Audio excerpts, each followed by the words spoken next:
ಇವತ್ತು ನಿಮ್ಮ guarantee news ಹಾಸನದಲ್ಲಿದೆ. ನನ್ನ ಹಾಸನ ಹೆಸರು ಇಷ್ಟು ಕುಲ್ಗೇಟ್ ಹೋದ್ಮೇಲೆ ಈಗ ಬರ್ತಾರೆ ಅಂದ್ರೆ ಏನು? ಮಹಿಳೆಯರು ಯಾವತ್ತೂ ಕೂಡ ಅನುಭೋಗಿಸುವಂತ ವಸ್ತುಗಳಲ್ಲ. ಅವೆಲ್ಲ ಮಾಡಿ ರಾಜಕೀಯ ಪಿತವ್ರೆ ಸುಳ್ಳು ಆರೋಪಗಳು ಅವೆಲ್ಲ. ಆದ್ರೆ ಸಾಕ್ಷಿ ನಾಶ ಆಗೋ ರೀತಿಯಲ್ಲಿ ಕೇಂದ್ರ ಮತ್ತು ರಾಜ್ಯ ಸರ್ಕಾರ ನಡ್ಕೊಳ್ತಾ ಇರೋದನ್ನ ಖಂಡಿಸ್ತೇವೆ. ಏನು ಗೆಲ್ಸ್ಬೇಕು ಇವ್ರನ್ನ? ಹಿಂಗ್ ಮನೆ ಹಾಳು ಮಾಡಿ ಅಂತ ಗೆಲ್ಸ್ಬೇಕಾ? ಹೆಣ್ಮಕ್ಳಿಗೆ ರಕ್ಷಣೆ ಕೊಡದೆ ಬೇಡವಾ ಹಂಗಾದ್ರೆ? ಒಬ್ಬ ವಿಕೃತ ಕಾಮಿಯನ್ನ ಬಂಧನ ಮಾಡಲಿಕ್ಕೆ ನಮ್ಮ ದೇಶದ ಕಾನೂನುಗಳು ಇಷ್ಟು ಬಲಹೀನವಾಗಿದ್ದಾವ. ತಪ್ಪು ಮಾಡಿ ಶಿಕ್ಷೆ ಆಗ್ಲೇಬೇಕು, ಯಾರಿಗೆ ಕಾನೂನು ತಲೆ ಬಾಗ್ಲೇಬೇಕು. ಗ್ಯಾರಂಟಿ ಗ್ಯಾರಂಟಿ ಗ್ಯಾರಂಟಿ, ಇದು ಗ್ಯಾರಂಟಿ ನ್ಯೂಸ್. ಸುದ್ದಿ ಖಚಿತ, ನ್ಯಾಯ ನಿಶ್ಚಿತ. ಇವತ್ತು ನಿಮ್ಮ ಗ್ಯಾರಂಟಿ ನ್ಯೂಸ್ ಹಾಸನದಲ್ಲಿದೆ. ಈ ಹಾಸನಕ್ಕೆ ಯಾಕೆ ಬಂದಿದ್ದೀವಿ ಅಂತ ಅಂದ್ರೆ, ಇವತ್ತು ಈ ಹಾಸನದ MP ಗನಂದಾರಿ ಕೆಲಸ ಮಾಡಿದಾರಲ್ಲ ಪ್ರಜ್ವಲ್ ರೇವಣ್ಣ ಅವರ ವಿರುದ್ಧವಾಗಿ 10,000ಕ್ಕಿಂತ ಹೆಚ್ಚು ಜನ ಹಾಸನದಲ್ಲಿ ಪ್ರತಿಭಟನೆ ಮಾಡ್ತಾ ಇದ್ದಾರೆ. ಅವರ ವಿರುದ್ಧ ಹೋರಾಟಕ್ಕೆ ಮುಂದಾಗಿದ್ದಾರೆ. ಅದು ಬಹಳ ಪ್ರಮುಖವಾಗಿ ಪ್ರಜ್ವಲ್ ರೇವಣ್ಣ ಎಂಥ ಪ್ರಕರಣದಲ್ಲಿ ಸಿಕ್ಕಾಕೊಂಡಿದ್ದಾರೆ ಅನ್ನೋದು ನಿಮಗೆಲ್ಲ ಗೊತ್ತಿರುವಂತ ವಿಚಾರ. ಅವರದ್ದೇ ಎನ್ನಲಾಗ್ತಾ ಇರುವಂತ ವಿಡಿಯೋಗಳು ಸಾಮಾಜಿಕ ಜಾಲತಾಣಗಳಲ್ಲಿ ಹರಿದಾಡ್ತಾ ಇದ್ದಾವೆ. ಇದೆಲ್ಲದರ ಜೊತೆಗೆ ಪ್ರಜ್ವಲ್ ರೇವಣ್ಣ ಅವರು ಈ ಪ್ರಕರಣ ಬೆಳಕಿಗೆ ಬಂದ ನಂತರ ವಿದೇಶಕ್ಕೆ ಪರಾರಿ ಆಗ್ಬಿಟ್ಟಿದ್ದಾರೆ. ಹೀಗಾಗಿನೇ ಇಲ್ಲಿ ಜನಾಕ್ರೋಶ ವ್ಯಕ್ತವಾಗ್ತಾ ಇದೆ. ಇದರ ಜೊತೆಗೆ ಇವತ್ತು ಸಾಹಿತಿಗಳು ಈ ಒಂದು ಪ್ರತಿಭಟನೆಯಲ್ಲಿ ಭಾಗಿಯಾಗ್ತಾ ಇದ್ದಾರೆ. ರೈತ ಸಂಘಟನೆಗಳ ಸದಸ್ಯರು ಬರ್ತಾ ಇದ್ದಾರೆ, ಮಹಿಳಾ ಸಂಘಟನೆಯವರು ಬರ್ತಾ ಇದ್ದಾರೆ. ಈ ಹೋರಾಟದ ನೇತೃತ್ವವನ್ನ ಮಹಿಳೆಯರೇ ವಹಿಸಿಕೊಂಡಿದ್ದಾರೆ. ಸಾಕಷ್ಟು ಮಹಿಳೆಯರಿಗೆ ಅನ್ಯಾಯ ಆಗಿದೆ. ಈ MP ಪ್ರಜ್ವಲ್ ರೇವಣ್ಣ ಅವರಿಂದ ಅವರಿಗೆ ಶಿಕ್ಷೆ ಆಗಲೇಬೇಕು ಅನ್ನೋದು ಇಲ್ಲಿನ ಹೋರಾಟಗಾರರ ಆಗ್ರಹ ಆಗಿದೆ. ಅವರನ್ನು ಮಾತನಾಡಿಸೋಣ, ಅವರ ಅಭಿಪ್ರಾಯ ಕೇಳೋಣ. ಅವರ ಆಗ್ರಹ ಏನು, ಅವರು ಯಾವ ಉದ್ದೇಶಕ್ಕಾಗಿ ಈ ಪ್ರತಿಭಟನೆ ಮಾಡ್ತಾ ಇದ್ದಾರೆ, ನಾವು ಅವರನ್ನೇ ಕೇಳೋಣ. ಬನ್ನಿ.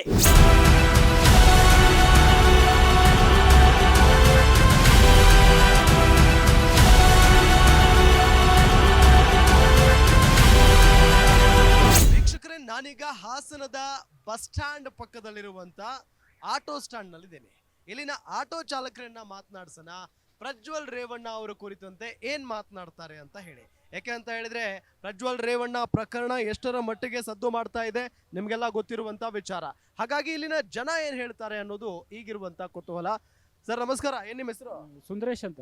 ಏನ್ ಹೇಳ್ತೀರಾ ಸರ್ ಹಾಸನದ MP ಪ್ರಜ್ವಲ್ ರೇವಣ್ಣ ಅವರ ಈ ಒಂದು ಪ್ರಕರಣದ ಬಗ್ಗೆ? ಏನು ಹೇಳಕ್ಕಾಗ ಸರ್, ಅವ್ರು ಮಾಡಿರೋದು ಅವಮಾನಕರ. ತಲೆ ಮರೆಸ್ಕೊಂಡವ್ರೆ. ಬಂದು ಅದೇನು ಕಾನೂನು ಏನು ಬದಲು ಶಿಕ್ಷೆ ಕೊಡ್ತದೆ ಅನುಭವಿಸ್ಬೇಕಷ್ಟೆ. ಅಲ್ಲ, ಈಗ ಅವ್ರು ಮಾಡಿಲ್ಲ ಅಂತ ಆಗಿದ್ರೆ ಬರ್ಬೇಕಾಗಿತ್ತಲ್ಲ ಅವರು. ಅದು ಅದ್ರ ಬಗ್ಗೆ ನಮಗೆ ಗೊತ್ತಾ ಗ್ಯಾರಂಟಿ? ಅದು ಅವರಿಗೆ ಗೊತ್ತು, ನಮಗೆ ಗೊತ್ತಿಲ್ಲ ಅದ್ರ ಬಗ್ಗೆ. ನೀವು ಅವ್ರಿಗೆ ಗೊತ್ತು. ನೀವೇನ್ ಹೇಳ್ತೀರಿ? ಜನ ಹೆಂಗ್ ಹೇಳ್ತಾರೆ, ನಾವೆಲ್ಲಾರು ಜನ 10 ಜನ ಹೆಂಗ್ ಒಪ್ತಾರೆ ಹಂಗೆ ಒಪ್ಕೋತೀವಿ ಅಷ್ಟೇ. ನಾವೇನು ಅವ್ರ ಮೇಲೆ ದೊಡ್ಡ ಆರೋಪ ಬಂದಿದೆ. ಸೊ ನೀವು ಹಾಸನದ ಜನ ಮತದಾರರ ಪ್ರಭುಗಳು, ಅವರಿಗೆ ಮತ ಹಾಕಿ ಗೆಲ್ಸಿದಿರಿ, MP ಮಾಡಿದಿರಿ. ಕೆಲಸ ಮಾಡೋದು ಬಿಟ್ಟು ಇನ್ನೇನೋ ಕೆಲಸ ಮಾಡಿದಾರಲ್ಲ, ಏನ್ ಹೇಳ್ತೀರಿ ಅವ್ರಿಗೆ? ಏನ್ ಮಾಡಕ್ಕಾಗತ್ತ ಸಾಧ್ಯ ಇಲ್ಲ, ನಮಗೆ ಹೇಳಕ್ಕಾಗತ್ತ? ಅವ್ರು ಸುಳ್ಳಾರಪ್ಪನ ನಿಜ ನನಗೆ ಗೊತ್ತಣ್ಣ. ಇಲ್ಲಿ ಇನ್ನೊಬ್ರು ಹೇಳ್ತಾ ಇದಾರೆ ಸುಳ್ಳು ಆರೋಪ ಅಂತ ಹೇಳಿ. ಏನ್ ಯಜಮಾನ್ರೆ? ಅವೆಲ್ಲ ಮಾಡಿ ರಾಜಕೀಯ ಪಿತವ್ರೆ ಸುಳ್ಳು ಆರೋಪಗಳು ಅವೆಲ್ಲ. ಬೈರಂಗ್ ನೋಡಿದ್ರೆ ಯಾರು ಸರಿಯಾದ ಮುಖ ತೋರಿಸಿದಾರ ಇಲ್ಲ? ಯಾವ್ದೋ ಚಿತ್ರ ಮಾಡಿ ಅದ ಕತ್ತೋಲೆ ಮಾಡ್ಯವ್ರೆ ಅವನ ಬಗ್ಗೆ ಈ ರಾಜಕೀಯವಾಗಿ ತುಳಿಬೇಕು ಅಂತ. ಸರಿ ಅಪ್ಪ, ನಿಮ್ ಪ್ರಕಾರ ಸುಳ್ಳು ಆರೋಪನೆ ಅನ್ನೋಣ. ಈಗ ಅದು ಸುಳ್ಳಾಗಿದ್ರೆ ಅವ್ರು ಬರ್ಬೋದಾಗಿತ್ತಲ್ಲ ಅವತ್ತೇ. ಏನಪ್ಪಾ ಇಂತ ಕೆಲಸ ಮಾಡ್ತಿದ್ರಿ, ನನ್ನ ಮರ್ಯಾದೆ ಏನೋ ಕೆಲ್ಸದ ಮೇಲೆ ಹೋಗಿದ್ದಾರೆ ಅವರು. ಬರ್ತಾರೆ ಇವತ್ತು, ಅವ್ರಿಗೆ ಗೊತ್ತಿರಲ್ಲ, ಬರ್ತಾರೆ ಇವತ್ತು. ಮತ್ತೆ ಈಗ ದೇವೇಗೌಡರೆಲ್ಲ ಸಿಟ್ಟಾಗಿದಾರ ಅನ್ನೋದು ಗೊತ್ತಾಗ್ತಿದೆ ಪ್ರಜ್ವಲ್ ರೇವಣ್ಣ ಅವ್ರ ಮೇಲೆ. ಈಗ ಕೊನೆ ಹಂತದಲ್ಲಿ ಅವ್ರಿಗೆ ಗೊತ್ತಾಗಿದೆ. ಅಲ್ಲಿ ಮುಟ್ಟ ಫೋನ್ ಸಿಗ್ತಿರಲ್ಲ ಅವ್ರಿಗೆ, ಈಗೆಲ್ಲ ಸಿಕ್ಕೈತಿ. ನಾವು TV ಮಾಧ್ಯಮದಲ್ಲಿ ನೋಡಿದ್ವಿ. ಅದೇ ಅವ್ರು ಹೇಳಿದ್ರು, ಹೋಗಿ ನೆಕ್ಸ್ಟ್ ಡೇನೆ ನೋಡಿದ್ರಂತೆ ಯೂಟ್ಯೂಬ್ ಅಲ್ಲೆಲ್ಲ ಈ ರೀತಿಯಾಗಿ ಆಗಿದೆ, ಅವ್ರ ವಿರುದ್ಧ ವಿಡಿಯೋಗಳು ಬಂದಿದಾವಂತ ಹೇಳಿ.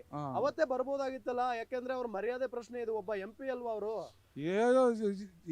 ಎಲೆಕ್ಷನ್ ಅಲ್ಲಿ ಸುತ್ತಾಡಿ ಸ್ಟೈನ್ ಆಯ್ತು, ಫಾರಿನ್ ಟೂರ್ ಹೋಗಿದ್ರೆ ಈ ಕೌಂಟಿಂಗ್ ಅಲ್ಲಿ ಬಂದು ನಾಳೆ ಬರ್ತಾರೆ 6-4ನೇ ತಾರೀಕು ಅಂತ ತಿಳ್ಕೊಂಡಿದ್ರಿ.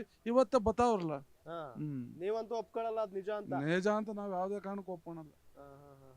ಇದು ರಾಜಕೀಯ ಷಡ್ಯಂತ್ರ ಆಯ್ತು. ನೋಡಿದ್ರಲ್ಲ, ಇದು ಒಳ್ಳೆ ಸಂಸದರು, ಜೊತೆಗೆ ಈ ವಿಡಿಯೋಗಳೆಲ್ಲ ಸುಳ್ಳು, ಪ್ರಜ್ವಲ್ ರೇವಣ್ಣ ಒಳ್ಳೆಯವರು ಅಂತ ಹೇಳಿ ಇಲ್ಲಿನ ಆಟೋ ಚಾಲಕರು ಹೇಳ್ತಾ ಇದ್ದಾರೆ. ನೋಡೋಣ ಇನ್ನು ಯಾರ್ಯಾರು ಏನೇನು ಹೇಳ್ತಾರೆ ಅಂತ ಹೇಳಿ ಕೇಳೋಣ. ಏನ್ ಹೇಳ್ತೀರಿ ಸರ್ ಈ ಪ್ರಜ್ವಲ್ ರೇವಣ್ಣ ಪ್ರಕರಣದ ಬಗ್ಗೆ? ದೊಡ್ಡ ದೊಡ್ಡ ವಿಚಾರ ಸರ್, ಬೇಡ ಆದ್ರೂ ನೀವು ಗೆಲ್ಸಿದಿರಾ ತಾನೇ ಅವ್ರನ್ನ? ನಾವೆಲ್ಲಿ ಗೆಲ್ಸಕ್ಕಾಗಿತ್ತು, ಇನ್ನು ರಿಸಲ್ಟ್ ಬಂದಾಗಲ್ವಾ ಮಾತದು. ಅಲ್ಲ, MP ಮಾಡಿದ್ರಲ್ಲ ಹೋದ್ ಸಾರಿ. ಹೋದ್ ಸರಿ ಮಾಡಿದೀವಿ. ಒಬ್ಬ MP ಆಗಿಂತ ಕೆಲಸ ಮಾಡೋದು ತಪ್ಪ? ನಮ್ ಲೆವೆಲ್ಗೆ ಅವೆಲ್ಲ ಮಾತಾಡಬಾರ್ದು. ಯಾಕೆ ಸರ್, ನಿಮ್ಮಿಂದ MP ಸರ್ ಇರ್ಬೋದು ಇರ್ಬೋದು, ಆದ್ರೆ ಈ ನಮ್ ಲೆಕ್ಕಕ್ಕೆ ಅವೆಲ್ಲ ಮಾತಾಡಬಾರ್ದು. ಬೇರೆ ತರ ಎಲ್ಲ ಆಯ್ತವೆ. ಆದ್ರೂ ಏನ್ ಸರ್ ಅಂದ್ರೆ ಹಾಸನದ MP, ಇಡೀ ಹಾಸನದ ಮರ್ಯಾದೆ ಹೋಯ್ತು, ಕರ್ನಾಟಕದ ಮರ್ಯಾದೆ ಹೋಯ್ತು. ನಾವು ಒಂದ್ ಕಡೆ ಇತ್ತು ಮಾತಾಡೋದಾದ್ರೆ ಅದ್ ಮಾಡಿರೋದು ತಪ್ಪು ಅನ್ಸುತ್ತೆ. ಅದು ತಪ್ಪು ಸರಿ, ಇನ್ನು ಕೋರ್ಟ್ ಅಲ್ಲಿ ಇದೆ, ಅದಿನ್ನೂ ಆಗ್ಬೇಕು, ಬರಬೇಕು, ಅವೆಲ್ಲ ಪ್ರೂವ್ ಆದಾಗಲ್ವಾ ಮಾತು. ಎಕ್ಸಾಕ್ಟ್ಲಿ. ಈಗ ಈ ವಿಡಿಯೋಗಳ ಬಗ್ಗೆ ಏನ್ ಹೇಳ್ತೀರಿ ನೀವು? ವಿಡಿಯೋಗಳ ಬಗ್ಗೆ ಅದು ಫೇಕಾ ಒರಿಜಿನಲ್ ಅಂತ ಅವೆಲ್ಲ ಇನ್ನೂ ಇದಾಗಬೇಕಲ್ಲ ಸರ್. ಆದ್ರೂ ರೇವಣ್ಣ ಅವ್ರನ್ನ ಅರೆಸ್ಟ್ ಮಾಡಿದ್ರು, ಈಗ ಭವಾನಿ ರೇವಣ್ಣ ಅವ್ರನ್ನ ಅರೆಸ್ಟ್ ಮಾಡ್ತಾರೆ ಅಂತ ಹೇಳ್ತಿದ್ದಾರೆ. ಆ ಮಟ್ಟದೇನೋ ನಾವು ಮಾತಾಡಕ್ ಹೋಗಲ್ಲ. ಹೆಂಗೆ ಸರ್ ಪ್ರಜ್ವಲ್ ನೀವು ನೋಡ್ದಂಗೆ?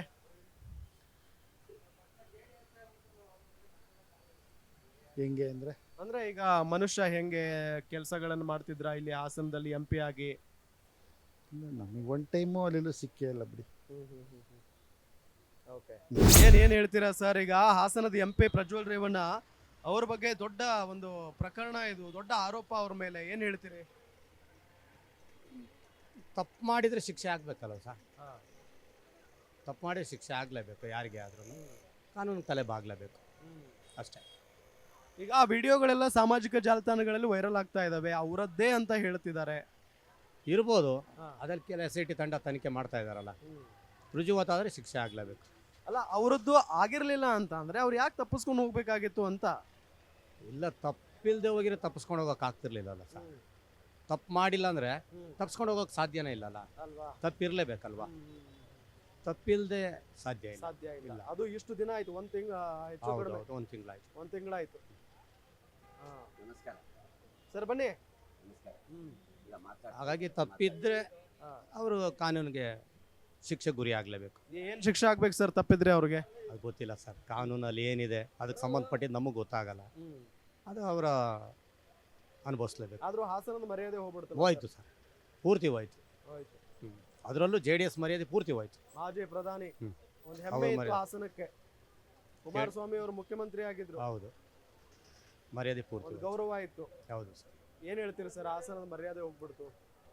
ಹೋಯ್ತು, ನೋಡೋಣ, ತನಿಖೆ ಮಾಡ್ತಾ ಇದ್ದಾರಲ್ಲ, ತನಿಖೆಯಿಂದ ಏನು ಆಗುತ್ತೆ ಮುಂದೆ ಗೊತ್ತಾಗುತ್ತೆ. ಈಗ ಒಂದು ವಿಡಿಯೋ ಮಾಡಿ ನಂದೇನು ತಪ್ಪಿಲ್ಲ, ರಾಜಕೀಯ ಷಡ್ಯಂತ್ರ ಅಂತ ಹೇಳಿದ್ದಾರೆ ಪ್ರಜ್ವಲ್ ರೇವಣ್ಣ. ಹಂಗಿದ್ದಾಗ ನೇರವಾಗಿದ್ದು ಇಲ್ಲೇ ಫೇಸ್ ಮಾಡ್ಬೋದಿತ್ತಲ್ಲ ಸರ್. ಇಲ್ಲೇ ಇದ್ದು ಆ ತನಿಖೆಗೆ ಸಹಕರಿಸಿದ್ರೆ ಇಷ್ಟೊಂದು ರಂಪ ಆಗೋಕ್ಕೆ ಸಾಧ್ಯ ಇರಲಿಲ್ಲಲ್ಲ. ಅವ್ರು ಇಲ್ಲೇ ಇರ್ಬೋದಿತ್ತಲ್ಲ. ಮತ್ತು ಒಂದು ತಿಂಗಳು ನಾಪತ್ತೆಯಾಗಿ ಈಗ ಬರ್ತಾರೆ ಅನ್ನೋದೇನಿದೆ ಅಲ್ವರಾ? ಇಷ್ಟೆಲ್ಲ ಆಗಿ ಇಷ್ಟೆಲ್ಲ ಹಾಸನ ಹೆಸರು ಇಷ್ಟು ಕುಲ್ಗೇಟ್ ಹೋದ್ಮೇಲೆ ಈಗ ಬರ್ತಾರೆ ಅಂದ್ರೆ ಏನು ಅಲ್ವರಾ? ಮುಂಚೆನೇ ಬಂದಿದ್ರೆ ಇಷ್ಟು ರಂಪ ಆಗ್ತಾನೆ ಇರಲಿಲ್ಲ. ಈಗ ಆಗಿದೆ, ಶಿಕ್ಷೆ ಅವ್ರು ತಪ್ಪು ಮಾಡಿದರೆ ಶಿಕ್ಷೆ ಆಗುತ್ತೆ, ಖಂಡಿತ ಆಗುತ್ತೆ. ಪ್ರಜ್ವಲ್ ರೇವಣ್ಣ ಅವರ ವಿರುದ್ಧ ಸಾಕಷ್ಟು ಜನ ಇವತ್ತು ಹಾಸನದಲ್ಲಿ ಹೋರಾಟವನ್ನ ಮಾಡ್ತಾ ಇದ್ದಾರೆ. ನಾನು ನಿಮಗೆ ಸ್ವಲ್ಪ ತೋರಿಸ್ತೀನಿ, ನೋಡಬಹುದು ಸಾಕಷ್ಟು ಜನ ಇಲ್ಲಿ ಸೇರಿರೋದು. ಇಲ್ಲಿಂದ ಈಗ ಜಾಥಾ ಹೊರಡ್ತಾರೆ ಇವರೆಲ್ಲರೂ. ಜಾಥಾ ಹೊರಟು ಅಲ್ಲಿ DC ಏನು ಆಫೀಸ್ ಇದೆಯಲ್ಲ, ಅದರ ಮುಂಭಾಗ ಒಂದು ಸ್ಟೇಜ್ ಇದೆ, ಅಲ್ಲಿ ಒಂದು ದೊಡ್ಡ ಮಟ್ಟದಲ್ಲಿ ಹೋರಾಟವನ್ನ ನಡೆಸ್ತಾರೆ. ಪ್ರಜ್ವಲ್ ರೇವಣ್ಣ ಅವರಿಗೆ ಶಿಕ್ಷೆ ಆಗಬೇಕು ಅನ್ನೋ ಒಂದು ನಿಟ್ಟಿನಲ್ಲಿ ಇವರ ಆಗ್ರಹ ಆಗಿರೋದು. ಇಲ್ಲಿ ಸಾಕಷ್ಟು ಜನ ಇದ್ದಾರೆ, ಅವರನ್ನ ನಾನು ಮಾತನಾಡಿಸ್ತಾ ಹೋಗ್ತೀನಿ. Yes sir. ಸರ್ ನಮಸ್ಕಾರ, ನಿಮ್ಮ ಹೆಸರು? ನಮ್ಮ ಹೆಸರು ವಿಜಯ್ ಅಂತೇಳಿ, ವಿಜಯ್ ದೊರಾಜ್ ಅಂತೆ, ಕೊಪ್ಪಳದಿಂದ ಬಂದಿದ್ವಿ. ಇವತ್ತು ನೀವು ಪ್ರಜ್ವಲ್ ರೇವಣ್ಣ ಅವರ ವಿರುದ್ಧ ಹೋರಾಟವನ್ನ ನಡೆಸ್ತಾ ಇದ್ದೀರಿ, ಏನ್ ನಿಮ್ಮ ಆಗ್ರಹ ಏನು? ನಮ್ಮ ಆಗ್ರಹ ಇಲ್ಲ, ಅವ್ರನ್ನ ಬಂಧಿಸಬೇಕು, ಇದನ್ನ ಈ ಕೇಸ್ನ ಮುಚ್ಚಾಕುವಂಥ ಪ್ರಯತ್ನಗಳು ನಡ್ತಾ ಇದ್ದಾವೆ. ಈ ದಿನದಿಂದ ಒಂದು ಕುಮಾರಸ್ವಾಮಿ ಅವರ ಹೇಳಿಕೆ, ಮಾಜಿ ಮುಖ್ಯಮಂತ್ರಿ ಆಗಿ ಈಗ ಹೆಣ್ಮಕ್ಳು ಮಾನಹಾನ ಹೋಗಿದ್ದಂಥ ಇದರಲ್ಲಿ ಅವರು ಈ ಕೆಲವೊಂದು ಹೇಳಿಕೆಗಳನ್ನ ದ್ವಂದ್ವ ಹೇಳ್ತಕ್ಕಂಥ ಈ ಕೇಸ್ನ ಹಾದಿ ತಪ್ಪಿಸೋ ಕೆಲಸ ಮಾಡ್ತಾ ಇದ್ದಾವೆ. ಇದನ್ನು ಕೇಂದ್ರ ಸರ್ಕಾರ ಸಮೇತ ಅಷ್ಟು ಮುತುವರ್ಜಿವಹಿಸಿ ಅವ್ರನ್ನ ಇದು ಮಾಡಲಿಲ್ಲ. ಯಾಕಂತಂದರೆ ಅವರು ಹೊರಗಡೆ ದೇಶಕ್ಕೆ ಹೋಗೋಕೆ ಅವರೇ ಅವಕಾಶ ಮಾಡಿಕೊಟ್ಟಿದ್ದು. ಅದನ್ನು ಪ್ರಶ್ನೆ ಮಾಡಿದ್ರೂ ಸಮೇತ ಒಂದು ತಿಂಗಳಾಯಿತು. ಅವ್ರು ನಿನ್ನೆ ಮೊನ್ನೆ ಹೇಳಿಕೆ ಕೊಟ್ಟಿದ್ದಾರೆ, ನಾವು ವಾಪಸ್ ಬರ್ತಾಯಿದ್ದೀನಿ ಅಂತೇಳಿ. ಬರಲಿ, ಪರವಾಗಿಲ್ಲ. ಅವರು ಅವಾಗೇ ಮೊದಲೇ ಅವ್ರ ತಂದೆಯವ್ರ ಮೇಲೆ ಅಪಾರ ಗೌರವ ಇದೆ ಜನರಿಗೆ, ಅದನ್ನು ಅವ್ರು ಉಳಿಸ್ಕೋಬೇಕಾಗಿತ್ತು. ಉಳಿಸ್ಕೋಬೇಕಾಗಿದ್ದರೆ ನಮ್ಮ ಅವರು ಬಂದು SIT ಮುಂದೆ ಬಂದು ತಮ್ಮ ಇದನ್ನು ಒಪ್ಕೊಂಡಿದ್ರೆ ಅದು ಆಗೋದು. ನಾನು ಮಾಡಿಲ್ಲ ಅದಿಲ್ಲ ಅದನ್ನು ಅದು ಹೇಳೋದಲ್ಲ. ಇಲ್ಲಿ ಬಂದು ಮೊದಲು ಜನರ ಮುಂದೆ ಬರಬೇಕು. ಇಲ್ಲಿ ಆಸೆ ತಪ್ಪಿಸ್ಕೊಂಡು ಅದು ಅದೇ ಅದೇ ಅದೇ ಅದೇ ಸಹ ಅದೇ ಈಗ ಯಕ್ಷ ಪ್ರಶ್ನೆ ಆಗಿರೋದು. ಇಷ್ಟು ಜನ ಸೇರ್ಲಿಕ್ಕೆ ಕಾರಣ ಅದೇ ತಾನೇ. ಈಗ ಅವರು ಅದೇ ಕ್ರಮ ಆಗಿದೆ, ನಾವು ಯಾಕೆ ಇಷ್ಟು ಜನ ಸೇರ್ಬೇಕಾಗ್ತಿದ್ದು? ಈಗ ನಾವು ಇಲ್ಲಿ ಈಗ ಹಾಸನದಲ್ಲಿ ನಡ್ತಿರೋ ದಿನ ದಿನ ಒಂದು ಹೇಳಿಕೆಗಳು ಜನಗಳು ಹೇಳ್ತಾರೆ ನೋಡಿದ್ರೆ ಒಂಥರ ಇಲ್ಲಿ ಡಿಕ್ಟೇಟರ್ಶಿಪ್ ಅಂದರೆ ಒಂದು ರಾಜಪ್ರಭುತ್ವ ಥರ ನಡೀತಾ ಇದೆ. ಅದನ್ನು ವಿರೋಧಿಸೋಲಾಗೆ ನಾವೆಲ್ಲ ಸಂಘಟಿತವಾಗಿ ಬಂದಿದ್ದೀವಿ. ಈ ರಾಜ್ಯ ಸರ್ಕಾರಗಳು, ನಮ್ಮ ರಾಜ್ಯ ಸರ್ಕಾರನೂ ಇದರಲ್ಲಿ ವಿಫಲ ಆಗಿದೆ ಅಂತ ಹೇಳ್ಬೋದು. ಯಾಕಂತಂದರೆ ಅವರು ಹಿಂದೆನೇ ಇದನ್ನು ಕ್ರಮ ತೊಗೊಂಡಿದ್ರೆ ಆಗ್ತಿತ್ತು. ಅದು ಯಾಕಂತ ಅವರೇ ಮುಖ್ಯಮಂತ್ರಿಗಳು ಮತ್ತು ಇವರೇ ಇದು ಮಾಡಬೇಕು. ಇದು ದಾರಿಗೆ ತಪ್ಪಿಸೋಂಥ ಕೆಲಸ ಮಾಡ್ತಿದ್ದಾರೆ. ಯಾರೇ ಇರಲಿ ಆ ಆರೋಪಿಗಳನ್ನ ಬಂಧಿಸಬೇಕು. ಅವರೇ ಮಾಡಲಿ ಇವರೇ ಮಾಡಲಿ. ಅವರು ಸಿ ಡಿ ಬಿಡುಗಡೆ ಮಾಡಿದ್ದೂ ತಪ್ಪು. ಅದು ಸಿ ಡಿ ಪೆಂಡ್ರೈವ್ ಬಿಡುಗಡೆ ಮಾಡಿದ್ರಲ್ಲಿ ಅವ್ರ ಮುಖಗಳನ್ನ ಬ್ರೆಡ್ ಮಾಡಲ್ಲ. ಆಮೇಲೆ ಅವ್ರಿಗೆ ಸಂತ್ರಸ್ತರಿಗೆ ಈಗ ನಾವು ಸಹಕಾರ ಮಾಡ್ಬೇಕಂತೇಳಿ ನಾವು ಬಂದಿರೋದು. ಅವ್ರಿಗೂ ನಾವು ಸರ್ಕಾರಗಳು ಸೂಕ್ಷ್ಮ ಭದ್ರತೆ ಮತ್ತು ಎಲ್ಲ ಕೊಡಬೇಕು. ಯಾಕಂದರೆ ಇವು ಪ್ರಭಾವಿಗಳಿದ ಕಾರಣ ಇವರು ಅದರಲ್ಲಿ ಮೊದಲೇ ಬೇಲ್ ಕೊಟ್ಬಿಟ್ಟಿದ್ದಾರೆ. ಅವರು ಒಳಗಡೆ ಇದ್ದೇ ನಡ್ತಂಥ ಕೆಲಸನ ಈಗ ಹೊರಗಡೆ ಬಂದು ಇನ್ನೇನು ಮಾಡೋಕ್ಕೆ ಸಾಧ್ಯ ಇಲ್ಲ. ಈಗ ನೋಡಿ ಮೊನ್ನೆ ಯಡಿಯೂರಪ್ಪ ಅವರು ಇದ್ರ ಮೇಲೆ ಪೋಸ್ಟರ್ ಕೇಸ್ ಮೇಲೆ ಏನೋ ತಿರ್ಕೊಂಬಿಟ್ಲು. ಮತ್ತು ಮೊನ್ನೆ ಮಹಾರಾಷ್ಟ್ರದಲ್ಲಿ ಆದಂಥ 19ರಲ್ಲಿ ಆದಂಥ ರೇಪ್ ಕೇಸ್ನಲ್ಲಿ ಆ ಸಮೇತ ಅವ್ರ ಅಣ್ಣನಿಗೆ ಅವ್ರ ಬ್ರದರ್ ಮೇಲೆ ಸೋದರನ ಮೇಲೆ ಅಟ್ಯಾಕ್ ಆಗ್ತದೆ. ಅವನು ಜೀವ ಉಳಿಸ್ಬೇಕಾಗಿದ್ದ ಸರ್ಕಾರಗಳು ಅವನ ಹೋಗ್ತಾ ಆಂಬುಲೆನ್ಸಲ್ಲಿ ಬಿದ್ದೋಗ್ತಾಳೆ. ಆಂಬುಲೆನ್ಸ್ನಲ್ಲಿ ಬಿದ್ದೋಗ್ತಾಳೆ ಅಂದರೆ ಅರ್ಥ ಏನು? ಈಗ ಪ್ರಜ್ವಲ್ ರೇವಣ್ಣ ಅವರು ಒಂದು ವಿಡಿಯೋ ಮಾಡ್ತಾರೆ. ಆ ವಿಡಿಯೋದಲ್ಲಿ ಹೇಳ್ತಾರೆ ಇದು ರಾಜಕೀಯ ಷಡ್ಯಂತ್ರ, ನಮ್ಮನ್ನ ಮುಗಿಸ್ಬೇಕು ಅಂತಾನೆ ನಮ್ಮ ವಿರೋಧಿಗಳು ಮಾಡಿದ್ದಾರೆ ಅಂತ ಹೇಳಿ. ಸರಿ, ಅದು ಎತ್ತಪ್ಪ ಅಂದರೆ ನೀವು ಊರಾಗ ಯಾಕೆ ಊರು ಯಾಕೆ ಹಬ್ಬಿಟ್ಟೋದಿ? ಇಲ್ಲೇ ಇದು ಮಾಡ್ಬೋದಿತ್ತಲ್ಲ. ಈಗ ನಿಮ್ಮದೇ ಅಲ್ಲ ಇರೋದಿಲ್ಲಿ. ಈ ಜೆ ಡಿ ಎಸ್ ಅಲ್ಲ ಈ ನಿಮ್ಮ ಈ ಕ್ಷೇತ್ರದಲ್ಲಿ ಇರೋದು. ಎಷ್ಟಿದೆ ನೀವೆಲ್ಲ ಇಲ್ಲಿ? ನಿಮ್ಗೆ ಎಷ್ಟು ಜನ ಸಪೋರ್ಟ್ ಇದ್ರು ಇಲ್ಲಿ? ಈಗ ಯಾಕಪ್ಪ ಉಡೋದ್ಯಾ? ಇಲ್ಲೇ ನಿಂತ್ಕೊಂಡು ಮಾಡ್ಬೋಯ್ತಲ್ಲ ಕೆಲಸ. ತಿಂಗಳಗಟ್ಟಲೆ ಇದು ಮಾಡೋ ಅವಶ್ಯಕತೆ ಏನಿತ್ತು? ಸರ್, ಇಡೀ ಹಾಸನದ ಮರ್ಯಾದೆ ಹೋಯ್ತು, ಇಡೀ ರಾಜ್ಯದ ಮರ್ಯಾದೆ ಹೋಯ್ತು ಈ ಪ್ರಕರಣದಲ್ಲಿ. ಯಾಕೆ ಅಂತ ಹೇಳಿದ್ರೆ ಇದನ್ನ ಮಾಡಿದ್ದು ಒಬ್ಬ MP ಅಂತ ಹೇಳಿ ಆರೋಪ ಇದೆ. ಇಲ್ಲಿ ಹಾಸನಕ್ಕೆ ಒಂದು ಚರಿತ್ರೆ ಇದೆ, ನಮ್ಮ ಹಾಸನ ಜಿಲ್ಲೆಗೆ. ಏಕೆಂದರೆ ಕಲಾವಿದರ ಬೀಡು, ಶಿಲ್ಪಿಗಳ ನಾಡು ಮತ್ತು ಮಹತ್ತರವಾದ ಹೇಮಾವತಿ ನದಿ ನೀರರಿಯುತ್ತೆ. ಒಳ್ಳೆ ಅರೆ ಮಲೆನಾಡಿನ ಜನ, ತುಂಬ ವ್ಯವಸ್ಥಿತವಾದ ಗಂಭೀರವಾದ ಜನ ಅಂತ ಒಂದು ಇತಿಹಾಸ ಇತ್ತು. ಬಟ್ ಅದು ಏನು ಮಾಡಿದ್ರು, ಒಂದು ಅವರ ಸ್ವಾರ್ಥಕ್ಕಾಗಿ ಹಿಂದೆ ದೇವೇಗೌಡರು 10 ಜನ 20 ಜನ ಇದ್ದರು ಹೋರಾಟ ಮಾಡೋರು. ಹೋರಾಟ ಮಾಡಿ ಒಂದು ಪಾರ್ಟಿಯನ್ನು ಕಟ್ಕೊಂಡು ಬೆಳೆಸಿದ್ರು. ಅದಕ್ಕೆ ಒಂದು ಸಮುದಾಯ ಮತ್ತು ಬೇರೆ ಜನಾಂಗಗೂ ಕೂಡ ಸಪೋರ್ಟ್ ಮಾಡ್ತು.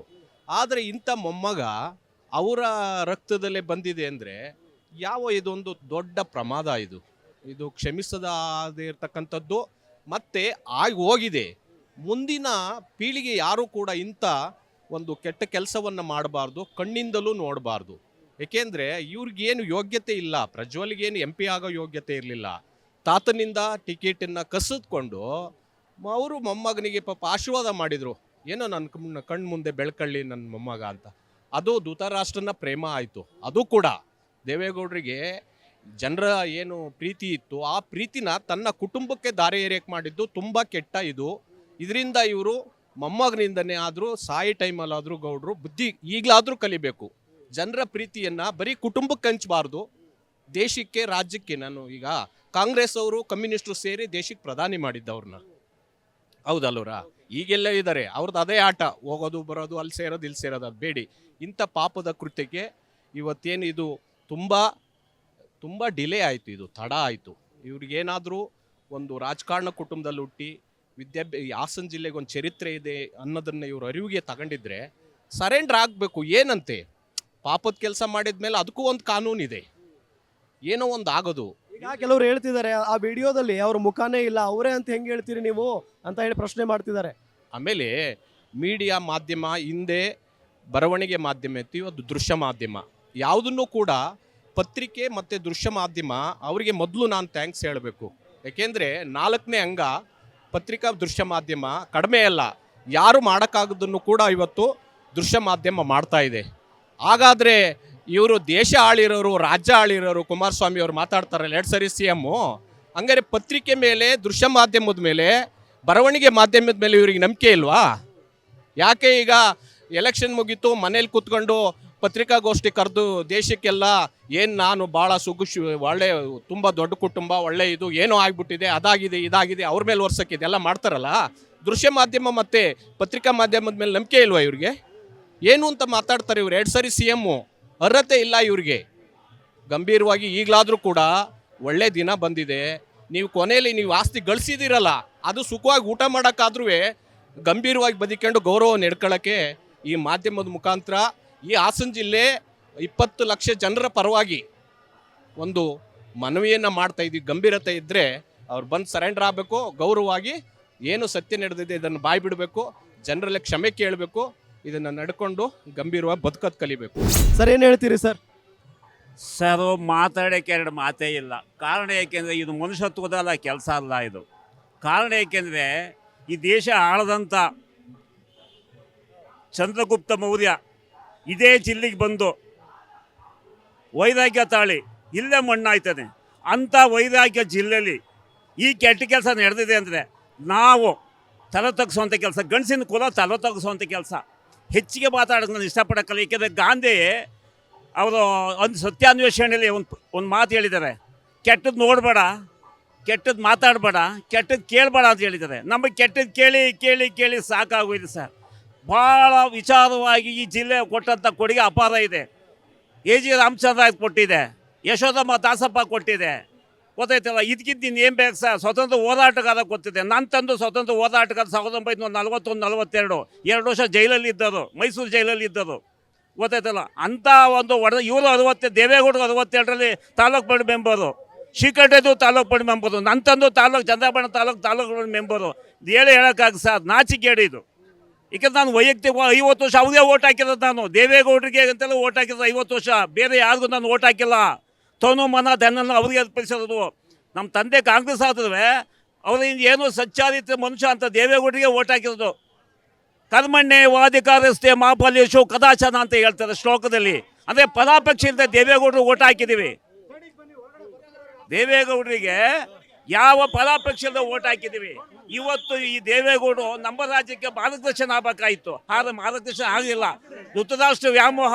ಏಕೆಂದ್ರೆ ನಾವು ಅದನ್ನು ಟೀಕೆ ಮಾಡ್ತಾ ಇಲ್ಲ, ಯಾಕಂದ್ರೆ ನಾನು ಚಿಕ್ಕ ವಯಸ್ಸು, ಅವ್ರು ನಮ್ಮ ತಂದೆ ವಯಸ್ಸು. ಇಲ್ಲಿ ಸಾಕಷ್ಟು ಜನ ಹೋರಾಟಗಾರರು ನೆರೆದಿದ್ದಾರೆ. ಪ್ರಜ್ವಲ್ ರೇವಣ್ಣ ಅವರಿಗೆ ಶಿಕ್ಷೆ ಆಗಬೇಕು ಅನ್ನೋದು ಅವರ ಹೋರಾಟದ ಉದ್ದೇಶ. ಇಲ್ಲಿ ಬಹಳಷ್ಟು ಜನ ಇದ್ದಾರೆ, ನಾನು ಒಬ್ಬೊಬ್ಬರನ್ನೇ ಮಾತನಾಡಿಸ್ತಾ ಹೋಗ್ತೀನಿ. ಮೇಡಮ್ ನಮಸ್ಕಾರ. ಈ ಹೋರಾಟದ ಉದ್ದೇಶ ಏನು ಮೇಡಮ್? ಪ್ರಜ್ವಲ್ ರೇವಣ್ಣನನ್ನು ಬಂಧಿಸಬೇಕು ಮತ್ತು ಯಾವ ಮಹಿಳೆಯನ್ನು ವಸ್ತುವನ್ನಾಗಿ ಉಪಯೋಗ ಮಾಡ್ತಕ್ಕಂಥ ಇವರ ಪಾಳೆಗಾರಿ ಮನೋಭಾವದ ಒಂದು ಇದು ಏನಿದೆ ಅಂದರೆ ಅವರ ಮನಸ್ಥಿತಿ ಏನಿದೆ, ಇದನ್ನು ಕಂಡೆಮ್ ಮಾಡಬೇಕು. ಮಹಿಳೆಯರು ಯಾವತ್ತೂ ಕೂಡ ಅನುಭೋಗಿಸುವಂಥ ವಸ್ತುಗಳಲ್ಲ, ಅವರು ಕೂಡ ಮನುಷ್ಯರು.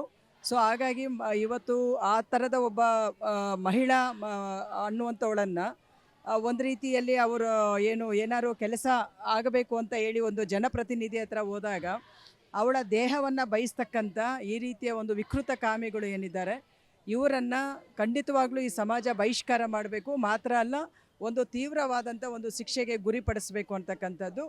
ಆದರೆ ಇವತ್ತು ದುರಂತ ಏನು ಅಂತ ಹೇಳಿದ್ರೆ, ನಮ್ಮ ರಾಜ್ಯದ 3 ರಾಜಕೀಯ ಪಕ್ಷಗಳು, ಭಾರತೀಯ Janata party, JDS, even Congress ಕೂಡ ಒಂದು ರೀತಿಯಲ್ಲಿ ಇದರ ಬಗ್ಗೆ ಸಂಪೂರ್ಣವಾದಂಥ ಒಂದು ಯಾವ ರೀತಿಯ ಕ್ರಮಗಳನ್ನು ತಗೋಬೇಕು ಆ ರೀತಿ ಕ್ರಮ ಇಲ್ಲ.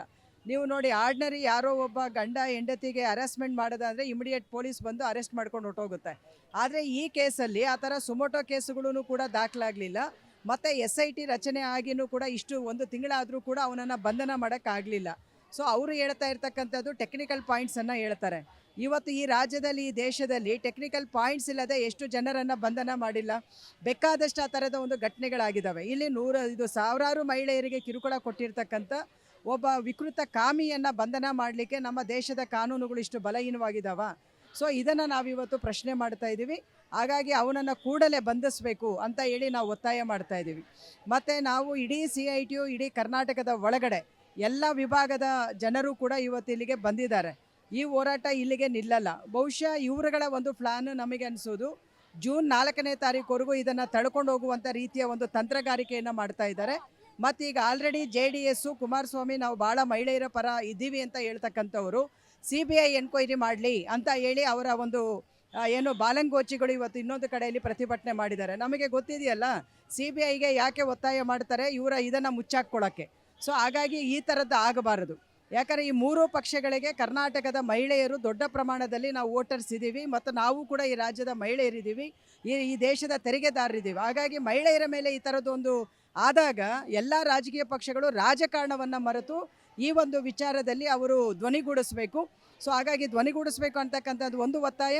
ಎರಡನೇದು, ಇವರನ್ನು ಕೂಡಲೇ ಅರೆಸ್ಟ್ ಮಾಡಬೇಕನ್ನುವಂಥದ್ದು, ಮತ್ತು ಇವರ ಕುಟುಂಬ ಏನಿದನ್ನು ಪೋಷಣೆ ಮಾಡ್ತಾ ಇದೆ. ಇವತ್ತು ಒಂದು ಸುದ್ದಿ ಬರ್ತಾ ಇದೆ, ದೇವೇಗೌಡರವರ ಆಪ್ತ ವಲಯದಲ್ಲೇ ಇವರನ್ನು ರಕ್ಷಣೆ ಮಾಡಿದ್ದಾರೆ, ಬೇರೆ ದೇಶದಲ್ಲಿ ಇವರು ಇರಲಿಕ್ಕೆ ಬೇಕಾದಂಥ ವ್ಯವಸ್ಥೆಯನ್ನು ಮಾಡಿದ್ದಾರೆ ಅಂತ.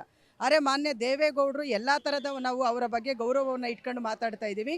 ಆ ದೇವೇಗೌಡರು ಇವತ್ತು ನೂರಾರು ಕುಟುಂಬಗಳು ಇವತ್ತು ಬೀದಿಗೆ ಬಂದಿದ್ದಾವೆ, ನೂರಾರು ಜನ ಮಹಿಳೆಯರು ಸಂಕಷ್ಟ ಅನುಭವಿಸ್ತಾ ಇದ್ದಾರೆ. ಅವರು ಇವತ್ತು ಇದು ನಿಮ್ಮ ಕುಟುಂಬಕ್ಕೆ ಸೇರಿದವರಲ್ವಾ, ಅಥವಾ ನಿಮ್ಮನ್ನು ಗೆಲ್ಲಿಸಿದವರಲ್ವಾ, ಅಥವಾ ನಿಮಗೆ ವೋಟ್ ಮಾಡಿದವರಲ್ವಾ, ಅವರ ಬಗ್ಗೆ ನಿಮ್ಮ ವಾಟ್ ಈಸ್ ಯುವರ್ ಕನ್ಸರ್ನ್ ಏನು ಅಂತ ಹೇಳಿ ನಾವಿವತ್ತು ಕೇಳ್ತಾ ಇದ್ವಿ. ಸೊ ಹಾಗಾಗಿ ಈ ಒಂದು ವಿಚಾರವನ್ನು ಒಂದು ರೀತಿಯ ಇದು ಸಮಾಜಕ್ಕೆ ಹಿಡಿದಿರ್ತಕ್ಕಂಥ ಒಂದು ತುಕ್ಕು, ಈ ತುಕ್ಕನ್ನು ನಾವು ಹೋಗಲಾಡಿಸ್ಲಿಕ್ಕೆ ಈ ಒಂದು ಹೋರಾಟವನ್ನು ನಡೆಸ್ತಾ ಇದ್ದೇವೆ. ಓಕೆ, ಈಗ ಪ್ರಜ್ವಲ್ ರೇವಣ್ಣ ಒಂದು ವಿಡಿಯೋ ಬಿಡುಗಡೆ ಮಾಡ್ತಾರೆ, ಮಾಡಿ ನಮ್ದೇನೂ ತಪ್ಪಿಲ್ಲ, ಇದು ರಾಜಕೀಯ ಷಡ್ಯಂತ್ರ ಅಂತ ಹೇಳ್ತಾರೆ. ಜೊತೆಗೆ ಈ ಆರೋಪದಿಂದ ನಾನು ಡಿಪ್ರೆಷನ್ಗೆ ಹೋಗಿದ್ದೆ, ಹಾಗಾಗಿ ವಾಪಸ್ ಭಾರತಕ್ಕೆ ಬರಲಾಗ್ಲಿಲ್ಲ ಅನ್ನೋದು ಅವ್ರ ಮಾತು. ಈಗ ಅವರು ಮತ್ತೆ ನಮ್ಮನ್ನು ದುಷ್ಟಶಕ್ತಿಗಳು ಅಂತಲೂ ಕೂಡ ಕರೆದಿದ್ದಾರೆ. ಇದನ್ನು ಯಾರು ಪ್ರಶ್ನೆ ಮಾಡ್ತಾರೋ, ಈ ದೇಶದಲ್ಲಿ ಯಾವತ್ತು ಯಾರೆಲ್ಲ ಪ್ರಶ್ನೆ ಮಾಡಿದಾರೋ ಅವರೆಲ್ಲ ದುಷ್ಟಕೂಟಗಳೇ. ಹಂಗಾಗಿ ನಾವು ಪ್ರಶ್ನೆ ಮಾಡೋರಾಗಿ ದುಷ್ಟಕೂಟ ಅಂತ ಅವ್ರು ಅನ್ನೋದಾದರೆ ನಮಗೇನು ತೊಂದರೆ ಇಲ್ಲ. ಇವತ್ತು ಯಾರು ನಾನು ಅತ್ಯಾಚಾರ ಮಾಡಿ ವಿಡಿಯೋ ಮಾಡಿ ನಾನು ಈ ಥರದ್ದೊಂದು ಅಪರಾಧ ಮಾಡಿದ್ದೀನಿ ಅಂತೇಳಿ ಯಾರಾದರೂ ಒಪ್ಕೊಳ್ಳೋದಕ್ಕೆ ಸಾಧ್ಯ ಇದೆಯಾ? ಹಾಗಾಗಿ ಸಹಜವಾಗಿ ಅವ್ರು ಏನು ಹೇಳಬೇಕು ಅದನ್ನು ಹೇಳಿದ್ದಾರೆ, ಇಟ್ಸ್ ಎ ನ್ಯಾಚುರಲ್. ಹಾಗಾಗಿ ಅವರು ಹೇಳಿರೋದನ್ನು ಮತ್ತು ಅವ್ರು SITಗೆ ನಾನು ಬರ್ತೀನಿ ಅಂತ ಯಾಕೆ ಹೇಳಿದ್ದು? ಆಯಿತು, ಅವರ ನಿರಪರಾಧಿ ಅನ್ನೋದಾದರೆ ಕೋರ್ಟಿಂದ ಯಾಕೆ ಅವರು ಇದನ್ನು ತೊಗೊಳ್ಬೇಕಾಗಿತ್ತು? ಅಂದರೆ ನನ್ನ ವೈಯಕ್ತಿಕವಾದಂಥ ಖಾಸಗಿ ಬದುಕಿಗೆ ಸಂಬಂಧಪಟ್ಟ ಯಾವ ವಿಚಾರಗಳು ಮೀಡಿಯಾದಲ್ಲಿ ಬರಬಾರ್ದು ಅಂತೇಳಿ ಕೋರ್ಟಲ್ಲಿ ಹೋಗಿ ಯಾಕೆ ಅವರು ಒಂದು ಆದೇಶವನ್ನು ತೊಗೊಂಡು ಸ್ಟೇಯನ್ನು ಯಾಕೆ ತೊಗೋಬೇಕಾಗಿತ್ತು? ಸೊ ಮತ್ತು ಇವತ್ತು ಅವ್ರ ತಾಯಿನೂ ಕೂಡ ಸ್ಟೇ ತಗೊಂಡಿದ್ದಾರೆ, ಅವ್ರ ಅಪ್ಪನೂ ಕೂಡ ಸ್ಟೇ ತಗೊಳ್ತಾ ಇದ್ದಾರೆ. ಏನಿದ್ರ ಅರ್ಥ? ಸೊ ನಿಮಗೇನು ಆಗಿಲ್ಲ ಅಂತೇಳಿದರೆ ನೀವು ಎದುರಿಸಿ ಹೋಗಿ SIT ಹತ್ರ ಕೂತ್ಕೊಳ್ಳಿ, ಮತ್ತು ದೇಶ ಬಿಟ್ಟು ಯಾಕೆ ಓಡೋದ್ರಿ? ಈಗ ನೀವೇನು ಆಗಿಲ್ಲ ಅಂದರೆ ಬನ್ನಿ, ನೀವು ದೇಶ ಬಿಟ್ಟು ಯಾಕೆ ಹೋಗಿದ್ದು? ಫಸ್ಟ್ ಆಫ್ ಆಲ್ ಯಾಕೆ ಹೋಗಿದ್ದು? ಭಾರತದಲ್ಲಿ ಎಲ್ಲೂ ರೆಸ್ಟ್ ಮಾಡೋಕ್ಕೆ ಜಾಗ ಇಲ್ವಾ? ಹಾಸನದಂಥ ಒಂದು ಸಕಲೇಶ್ಪುರದಂಥ ಒಂದು ನೈಸರ್ಗಿಕವಾದಂಥ ತಾಣ ಬೇರೆ ಎಲ್ಲಿದೆ ನಿಮಗೆ? ಸೊ ಯಾಕೆ ಹೋದ್ರಿ ಅಂದರೆ ನೀವು ಅಪರಾಧಿ ಅಂತೇಳಿ ನಿಮಗೆ ಗೊತ್ತಿದೆ, ಇದು ಹೊರಗಡೆ ಬಂದಿದೆ ಮತ್ತು ಶಿಕ್ಷೆ ಆಗುತ್ತೆ ಅನ್ನೋದು ಗೊತ್ತಿದೆ, ಅದಕ್ಕೆ ನೀವು ಹೋಗಿದ್ದೀರಿ. ಸೊ ಅದೇನೇ ನೋಡಿಸುತ್ತೆ, ನಾವೇನು ಅದಕ್ಕೇನು ವಿವರಣೆಯನ್ನು ಕೊಡಬೇಕಾಗಿಲ್ಲ. ಹಾಗಾಗಿ ಯಾರೂ ತಪ್ಪು ಮಾಡಿದವರು ನಾನು ತಪ್ಪು ಮಾಡಿದ್ದೀನಿ ಅಂತ ಹೇಳ್ಕೊಳ್ಳುವಂಥ ಮನಸ್ಥಿತಿ ಅವರಿಗಿಲ್ಲ. ಮತ್ತು ಇಷ್ಟೆಲ್ಲ ಆಗಿದ್ರೂ ಕೂಡ ಅವರು ಅದನ್ನು ಅಡ್ಮಿಟ್ ಮಾಡ್ಕೊಳ್ಳೋಕ್ಕೆ ಇವತ್ತು ಅವರು ರೆಡಿ ಇಲ್ಲ ಅಂತ ಹೇಳಿದ್ರೆ ಅದು ಒಂದು ರೀತಿಯ ಅವರ ಮಸಲ್ ಪವರ್, ಮನಿ ಪವರ್ ಮತ್ತು ಅವರ ಎಲೆಕ್ಟೆಡ್ ಪವರ್, ಈ ಮೂರು ಪವರ್ಗಳು ಕೂಡ ಅಲ್ಲಿ ವರ್ಕ್ ಮಾಡ್ತಾ ಇದೆ ಅಂತ ಅರ್ಥ. ಈ ಹೋರಾಟದ ಉದ್ದೇಶ ಅವ್ರಿಗೆ ಶಿಕ್ಷೆ ಆಗಬೇಕು ಅನ್ನೋದು, ಜೊತೆಗೆ ಹಾಸನದ ಮಾನ ಮರ್ಯಾದೆ ಜೊತೆಗೆ ರಾಜ್ಯದ ಮರ್ಯಾದೆಯೂ ಕೂಡ ಹೋಗಿದೆ ಈ ಪ್ರಕರಣದಲ್ಲಿ. ಆದರೆ ಅವರು ಒಪ್ಕೊಳ್ಳೋದಕ್ಕೆ ತಯಾರಿಲ್ಲ, ಇದು ನಂದೇ ವಿಡಿಯೋ, ನಾನು ತಪ್ಪು ಮಾಡಿದ್ದೀನಿ ಅಂತ ಹೇಳಿ. ಮೊದಲನೇದಾಗಿ ಹಾಸನದ ಶಾಂತ ಸೌಜನ್ಯ ಒಂದು ಸ್ವಭಾವಕ್ಕೆ, ಹಾಸನದ ಶಾಂತಿಗೆ ಒಂದು ರೀತಿಯಲ್ಲಿ ಅಷ್ಟೇ ಅಲ್ಲ, ಬಹಳ ದೊಡ್ಡ ರೀತಿಯಲ್ಲಿ ಕಳಂಕ ತಂದಂಥ ಪರಾರಿ ಪ್ರಜ್ವಲ್ ರೇವಣ್ಣನನ್ನು ಕೂಡಲೇ ಬಂಧಿಸಬೇಕು. ಅವನು ಬಂದ ಮೇಲೆ ಕೋಳ ಹಾಕೋದಲ್ಲ. ಪ್ರಪಂಚದಲ್ಲಿ ಇವತ್ತು ವಿದ್ಯುನ್ಮಾನ ಯಂತ್ರಗಳು ಭಾಳ ಮುಂದಿದ್ದಾವೆ, ಆದರೆ ಸರ್ಕಾರ, ಕೇಂದ್ರ ಮತ್ತು ರಾಜ್ಯ ಸರ್ಕಾರದ ಕಳ್ಳಾಟ, ಮಳ್ಳಾಟ, ಸುಳ್ಳಾಟಗಳಿಂದಾಗಿ ಇವತ್ತು ಪ್ರಜ್ವಲ್ ರೇವಣ್ಣನನ್ನು ಬಂಧಿಸಲಿಲ್ಲ. ಇದನ್ನು ಖಂಡಿಸ್ತೀವಿ. ಮತ್ತು ಆತನಿಂದ ಸಂಕಷ್ಟಕ್ಕೆ ಒಳಗಾದಂಥ, ತಮ್ಮ ವೈಯಕ್ತಿಕ ಘನತೆಯನ್ನು ಕಳೆದುಕೊಳ್ಳಬೇಕಾದಂಥ ಸಂದರ್ಭ ಒದಗಿ ಬಂದಂಥ ಹೆಣ್ಮಕ್ಕಳಿಗೆ ಸಂಪೂರ್ಣ ರಕ್ಷಣೆ ನೀಡಬೇಕು, ಅವರ ಮಾನವ ಹಕ್ಕುಗಳ ಉಲ್ಲಂಘನೆ ಆಗದೇ ಇದ್ದಂತೆ ತಡಿಬೇಕು ಅಂತ ಹೇಳೋದನ್ನು ನಾವು ಇವತ್ತು ಆಗ್ರಹ ಮಾಡ್ತಾ ಇದ್ದೇವೆ. ಮೇಲಾಗಿ ಯಾವುದೇ ರೀತಿಯಲ್ಲಿ ಸಾಕ್ಷಿ ನಾಶ ಆಗಬಾರ್ದಾಗಿತ್ತು, ಆದರೆ ಸಾಕ್ಷಿ ನಾಶ ಆಗೋ ರೀತಿಯಲ್ಲಿ ಕೇಂದ್ರ ಮತ್ತು ರಾಜ್ಯ ಸರ್ಕಾರ ನಡ್ಕೊಳ್ತಾ ಇರೋದನ್ನು ಖಂಡಿಸ್ತೇವೆ. ಇನ್ನೊಂದು, ಘನತೆಯ ಬದುಕು ಎಲ್ಲ ಮಹಿಳೆಯರದ್ದು, ಪುರುಷರದ್ದು ಕೂಡ. ಸಂಸ್ಕೃತಿಯನ್ನು ಹೆಣ್ಮಕ್ಳು ಕುತ್ತಿಗೆ ಕಟ್ಟಬೇಡಿ. ಸಂಸ್ಕೃತಿ ಅಂತೇಳೋದು ಬೆವರಿನ ಸಂಸ್ಕೃತಿ. ಅದು ಹೆಣ್ಣು ಗಂಡು ಲಿಂಗ ಭೇದ ಇಲ್ಲದೆ ಇದ್ದಂಥ ರೀತಿಯಲ್ಲಿ ಸಂಸ್ಕೃತಿಯನ್ನು ನಾವು ಬೆಳೆಸ್ಕೊಂಡು ಬರಬೇಕಾಗುತ್ತೆ. ಆದರೆ ಈ ಪ್ರಕರಣದಲ್ಲಿ ದುಡ್ಡಿನ ಮೂಲಕ, ದೌಲತ್ತಿನ ಮೂಲಕ ಇವತ್ತು ಕೆಲವ್ರನ್ನ ಮಾತ್ರ ಬಚಾವ್ ಮಾಡುವಂಥ ಕ್ರಿಯೆ ನಡೀತಾ ಇದೆಯಲ್ಲ, ಇದನ್ನು ನಾವು ಎಲ್ಲ ಜನಪರ ಸಂಘಟನೆಗಳ ಒಕ್ಕೂಟದ ಪರವಾಗಿ ಖಂಡಿಸ್ತೇವೆ. ನೋಡಿ, ಈ ಪ್ರಕರಣದಲ್ಲಿ ಭಾಗಿಯಾದಂಥವರು ಮತ್ತು ಅವರ ಸಂಬಂಧಿಕರು ಮತ್ತು ಅವರ ಪಕ್ಷದ ಸುತ್ತಮುತ್ತ ಮಾತಾಡಬೇಕು ಅಂತಂದರೆ, ಭಾಳ ಮುಖ್ಯವಾಗಿ ಆತ ಸಂಸದ ಪ್ರಜ್ವಲ್ ರೇವಣ್ಣ, ಅಪ್ಪ ಶಾಸಕ, ಅಮ್ಮ ಮಾಜಿ ಶಾಸಕಿ, ಚಿಕ್ಕಪ್ಪ ಮಾಜಿ ಮುಖ್ಯಮಂತ್ರಿ ಹಾಲಿ ಅಧಿಕಾರಸ್ಥರು, ಚಿಕ್ಕಮ್ಮ ಮಾಜಿ ಶಾಸಕಿ, ಮಿಗಿಲಾಗಿ ಅಜ್ಜ ಭಾರತ ದೇಶದ ಮಾಜಿ ಪ್ರಧಾನಿಗಳು. ಇಷ್ಟೆಲ್ಲ ಹುದ್ದೆಗಳು, ಇದನ್ನು ಸೇರಿಸಿದರೆ ಸರ್ಕಾರದ ಒಂದು ಸಕಲ ಸರ್ಕಾರಿ ಗೌರವಗಳು ಅವ್ರಿಗಿದ್ದಾವೆ. ಸಕಲ ಸರ್ಕಾರಿ ಗೌರವದ ಒಂದು ಆ ಎಲ್ಲ ದೌಲತ್ತಿನ ಅಡಿಯಲ್ಲಿ ಸರ್ಕಾರದ ಮತ್ತು ಜನತೆಯ ಮಾನ ಮರ್ಯಾದೆನ ಹರಣ ಮಾಡ್ತಕ್ಕಂಥ ರೀತಿಯಲ್ಲಿ ಪ್ರಜ್ವಲ್ ರೇವಣ್ಣ ಪ್ರಕರಣ ಇದೆ. ಆತನನ್ನು ಆಚೆ ಕಳಿಸಿ ಈ ಕಡೆ ಹೆಣ್ಮಕ್ಳನ್ನ ಬಾಯಿ ಮುಚ್ಚುವಂಥ ಕೆಲಸ ನಡೀತಾ ಇದೆ. ಇವತ್ತು ಹಾಸನ ಅಂತ ಅಂದುಕೊಳ್ಳೇನೆ ಎಲ್ಲ ಹೆಣ್ಮಕ್ಳನ್ನ ಸಂಶಯದಿಂದ ನೋಡುವಂಥ ಪ್ರವೃತ್ತಿ ಕಳೆದ ಏಪ್ರಿಲ್ 24ನೇ ತಾರೀಕಿನಿಂದನೂ ಕೂಡ ಬಯಲಾಗ್ತಾ ಇದೆ. ಹಾಗಾಗಿ ಎಲ್ಲ ಹೆಣ್ಮಕ್ಕಳನ್ನ ಸಂಶಯದಿಂದ ನೋಡುವಂಥ ಪ್ರವೃತ್ತಿಗೆ ಕಾರಣರಾದಂಥ ಈ ಪರಾರಿ ಪ್ರಜ್ವಲ್ನನ್ನ ಎಲ್ಲಿದ್ರೂ ಬಂಧಿಸಬೇಕು. ಮಾತ್ರ ಅಲ್ಲ, ಸರ್ಕಾರ ಅತ್ಯಂತ ಕಠಿಣವಾದಂಥ ಶಿಕ್ಷೆಗೆ ಗುರಿಪಡಿಸಬೇಕು ಅಂತ ಹೇಳುವಂಥದ್ದು ಒಂದು. ಕೇಂದ್ರ ಸರ್ಕಾರದ ಪಾಲಿಲ್ವಾ? ಕೇಂದ್ರ ಸರ್ಕಾರದ ಪಾಲಿದೆ. ಕೇಂದ್ರ ಸರ್ಕಾರದ ಪಾಲನ್ನು ಅವ್ರು ಯಾಕೆ ತಪ್ಪಿಸ್ಕೊಳ್ತಾರೆ? ಕೇಂದ್ರ ಸರ್ಕಾರದ ಒಪಿನಿಯನ್ ಇಲ್ದೇನೆ ಪರಾರಿ ಆಗ್ಲಿಕ್ಕೆ ಆಗೋದಿಲ್ಲ. ಇವರು ಈ ಕಡೆ ಬೇಟಿ ಬಚಾವೋ ಬೇಟಿ ಪಡಾವೋ ಅಂತಾರೆ, ಆದರೆ ಬೇಟಿಯನ್ನ ಇವತ್ತು ಸಂಪೂರ್ಣ ಸಂಕಷ್ಟಕ್ಕೆ ದೂಡಿ ಬೇಟಾನನ್ನ ಬಚಾವ್ ಮಾಡಿದ ಕೇಂದ್ರ ಸರ್ಕಾರ. ಅಂತ ಕೇಂದ್ರ ಸರ್ಕಾರದ ಧೋರಣೆಗಳು ಕೂಡ ಅವರ ಕಳ್ಳಾಟ ಮಳ್ಳಾಟಕ್ಕೆ ಸಾಕ್ಷಿಯಾಗಿದೆ. ಸ್ವತಃ ಪ್ರಧಾನಿಗಳೇ ಬಂದು ಅವನ ಪರವಾಗಿ ಚುನಾವಣಾ ಪ್ರಚಾರ ಮಾಡಿ ಹೋಗಿದ್ದಾರೆ ಅಂತಂದ್ರೆ ಇದಕ್ಕೆ ಏನು ಹೇಳಬೇಕು ನಾವು? ಸರ್, ಅವರು ಮೇಡಮ್ ಹೇಳ್ತಾರೆ ಸಾಲ್ಗಾಮಿಲಿ ಆಕ್ಸಿಡೆಂಟ್ ಆದಾಗ ಹೇಳ್ತಾರೆ, ನಮ್ದು ಭವನ ರೇವಣ್ಣವರು ಸರ್, ನಮ್ದು ಕಾರ್ ಆಕ್ಸಿಡೆಂಟ್ ಆಗಿದೆ, ನನ್ನ ಕೋಟಿ ಕಾರ್ ಹೋಯ್ತು, ನನ್ನ ಮಗನ ಸುಟ್ಟಾಕಿ ಅಂತ ಹೇಳ್ತಾರಲ್ಲ. ಮತ್ತು ರೈತರಿಗೆ ಹೆಂಗೆ ಸರ್ ರಕ್ಷಣೆ? ಹೆಂಗೆ ಹೇಳಿ ಸರ್, ಹೆಂಗೆ ಸರ್? What is that? ಇವರು ಒಬ್ಬರು MP ಆಗ್ತಾರೆ, MP ಹೋಗ್ಬಿಟ್ಟು ಅಲ್ಲೆಲ್ಲ ಒಳಸ್ಪುರದಲ್ಲಿ ಅವ್ರ ಮನೆಗೆ ಹೋದಾಗ ಏನೇನೋ ಕೃತ್ಯಗಳು ಮಾಡ್ತಾರೆ ಸರ್. ಇದು ಹೆಂಗೆ ಸರ್ ಇದು? ಹಂಗಾದ್ರೆ ಈಗ ನಮ್ಮ ಮನೆ ಹೆಣ್ಮಕ್ಳುಗಳಿಗೆ ಯಾವುದು ರಕ್ಷಣೆನೇ ಇಲ್ವಾ? ಅಲ್ಲ ಸರ್. ಸರ್, ಯಾವುದೇ ಒಂದು ಸರ್ಕಾರ ಆಟೋ ಡ್ರೈವರ್ಗೆ ಏನು ಹೆಲ್ಪ್ ಮಾಡಿದ್ರೆ ಸರ್? ಏನು ಮಾಡೋರು ಹೇಳಿ? ಆಟೋ ಡ್ರೈವರ್ಗೆ ಏನು ಹೆಲ್ಪ್ ಮಾಡೋರೆ? ಗಾರೆ ಕೆಲಸವ್ರಿಗೆ ಏನು ಹೆಲ್ಪ್ ಮಾಡೋರೆ? ಹೇಳ್ತಾರೆ ಸರ್, ಮಾತಾಡ್ತಾರೆ 5 ಲಕ್ಷ ಅಡ್ವಾನ್ಸ್ ಕೊಡ್ತೀವಿ, 5 ಲಕ್ಷ ಹಾಕ್ತೀವಿ ನಿಮ್ಮ ಅಕೌಂಟಿಗೆ ಅಂತ ಹೇಳ್ತೀವಿ. ಯಾರು ಸರ್ ಕೊಟ್ಟಿರೋರು? ಯಾರು ಸರ್ ಕೊಟ್ಟವ್ರೆ ಸರ್? ದಿಸ್ ಇಸ್ ಲೂಸ್ಫುಲ್ ಅಂತ ಹೇಳ್ತಾರೆ ಸರ್. ನೋಡಿ, ನಾನೊಬ್ಬ ಗಾರೆ ಕೆಲಸದನು ಸರ್, ಬೇಕಾದ್ರೆ ನಾನೊಬ್ಬ ಗಾರೆ ಕೆಲಸದನು. ಬಿಕಾಸ್ ಆಫ್ ಏನು ಗೊತ್ತಾ ಸರ್, ಈಗ ನನ್ನ ಮಕ್ಕಳು ಮಾಡೋದು ಇವರು ಒಳ್ಳೇದಲ್ಲ ಸರ್, ಇವರು ಒಳ್ಳೇದಲ್ಲ.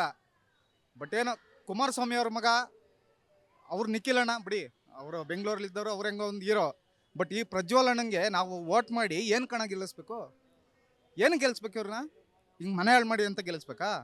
ಹೆಣ್ಮಕ್ಳಿಗೆ ರಕ್ಷಣೆ ಕೊಡೋದೇ ಬೇಡವಾ? ಹಂಗಾದ್ರೆ ಏನಣ್ಣ? ಇವತ್ತು ನಾವು ನಮ್ಮನೆ ಹೆಣ್ಮಕ್ಳುಗಳಿಗೆ ಕೊಡಿದ್ರೆ ಪೊಲೀಸ್ ಸ್ಟೇಷನ್ಗೆ ಹೋಗ್ತಾರೆ, ನಾವ್ಯಾರ ಮನೆಗೆ ಹೋಗ್ಬೇಕಣ್ಣ ಹೇಳಿ ಸರ್? ನೀವು ಮೀಡಿಯಾದವರು ದಯಮಾಡಿ ಹೇಳ್ತಿದ್ದೀವಿ, ಅವನ್ನ ಈ ಖಂಡಿತವಾಗ್ಲೇ ಬಂಧಿಸ್ಬೇಕು ಸರ್, ಪ್ಲೀಸ್. ಗ್ಯಾರಂಟಿ ನ್ಯೂಸ್, ಸುದ್ದಿ ಖಚಿತ, ನ್ಯಾಯ ನಿಶ್ಚಿತ.